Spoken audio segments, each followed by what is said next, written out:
இப்போ என்னோட ஹஸ்பண்டுக்கு வந்து டயபெட்டிஸ் இருக்கு டாக்டர். இந்த டயபெட்டிஸ்னால வந்து கன்சீவ் ஆறதுல டிஃபிகல்ட்டி இருக்குமா அப்படின்னு நிறைய பேஷண்ட்ஸ் கேட்குறாங்க. ஸோ டயபெட்டிஸ் வந்து இப்போ ரொம்ப காமனா வர ஒரு டிசீஸ் ஆயிருச்சு.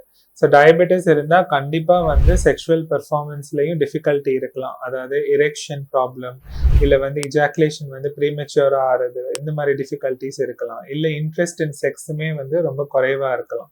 இல்ல அப்படின்னா இதெல்லாம் இல்லைனாலும் ஸ்பெர்மோட குவாலிட்டியும் அது வந்து அஃபெக்ட் பண்ணும். எப்படி அஃபெக்ட் பண்ணும்னா கவுண்ட்ஸ் வந்து குறையலாம், இல்லைன்னா வந்து மொட்டிலிட்டி வந்து குறையலாம்.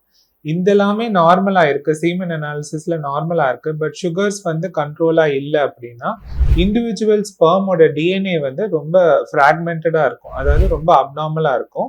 ஸோ நாளை பின்ன ஏதாவது ஒரு ட்ரீட்மெண்ட் போனாலுமே அந்த ட்ரீட்மெண்ட்னால கன்சீவ் ஆகிறதுல சான்சஸும் குறைவா இருக்கும். கன்சீவ் ஆன பிறகு மிஸ்கேரி பண்ற ரிஸ்க்குமே வந்து ஹையா இருக்கும்.